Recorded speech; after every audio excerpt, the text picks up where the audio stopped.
আলুর দম কিন্তু বিক্রমপুরের ট্রেডিশনাল একটা খাবার। আর বছরের এই সিজনটাতেই আলুর দমটা বেশি রান্না করে খাওয়া হয়, কারণ এই সিজনটাতে নতুন আলু উঠানো হয় আর সেই নতুন আলু দিয়েই এই আলুর দমটা খেতে খুব মজা হয়।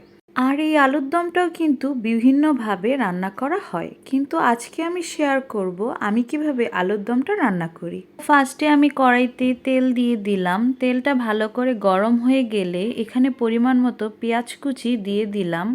পেঁয়াজটাকে ভালো করে নেড়ে চেড়ে এখানে পরিমাণ মতো লবণ দিয়ে নিলাম, কারণ লবণটা দেওয়ার সাথে সাথে পেঁয়াজটা তাড়াতাড়ি নরম হয়ে যাবে। পেঁয়াজটাকে আবারও ভালো করে নেড়েচেড়ে এখানে সামান্য আদা রসুনের পেস্ট দিয়ে নিলাম। আর এটাকে ভালো করে পেঁয়াজের সাথে নেড়ে চেড়ে তেলে ভাজা ভাজা করে নিতে হবে, তাহলে আদা রসুনের গন্ধটা আর আসবে না।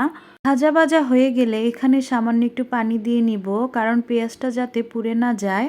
পেঁয়াজটাকে ভালো করে নেড়ে চেড়ে পানিটা যখন শুকিয়ে আসবে তখন এইখানে কাঁচামরিচ আর টমেটো অ্যাড করতে হবে। আর এইখানে আমি 3টা টমেটো দিয়েছি। এই আলুর দমটাতে টমেটো বেশি করে দিলেই ভালো লাগে। টমেটোটাকে ভালো করে নেড়ে চেড়ে ঢেকে দিতে হবে নরম হওয়ার আগ পর্যন্ত।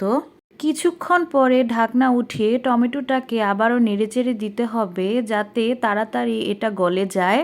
আর কিছুক্ষণ পরে যখন টমেটো একেবারে গলে যাবে তখন এইখানে আগে থেকে সিদ্ধ করে রাখা আলু ঢেলে দিতে হবে। আর এটাকে ভালো করে নেড়ে চেড়ে ভেঙে ফেলতে হবে আলুটা, যাতে করে আলুর ভেতরেও মশলার ফ্লেভারটা যায়। আর এভাবেও আলুর দম ভাঙা ভাঙা মাখা মাখা খেতেই ভালো লাগে।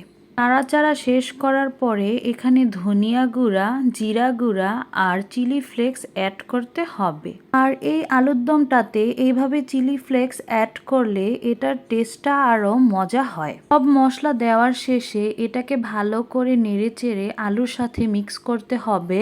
মিক্স করা শেষ হয়ে গেলে এখানে আমি একটু ঢেকে দিয়েছিলাম, তো ঢাকনা উঠিয়ে এটাকে আবারও নেড়েচেড়ে এখানে পরিমাণ মতো ধনিয়া পাতা অ্যাড করেছি আমি। ধনিয়া পাতা দেওয়া শেষ হয়ে গেলে আলুর দমের সাথে ভালো করে এটাকে নেড়েচেড়ে মিক্স করতে হবে। আর এই তো ভালো করে মিক্স করা হয়ে গেলে এটাকে এবার নামিয়ে ফেলবো। আর এই তো হয়ে গিয়েছে আমাদের ঝাল ঝাল আলুর দম।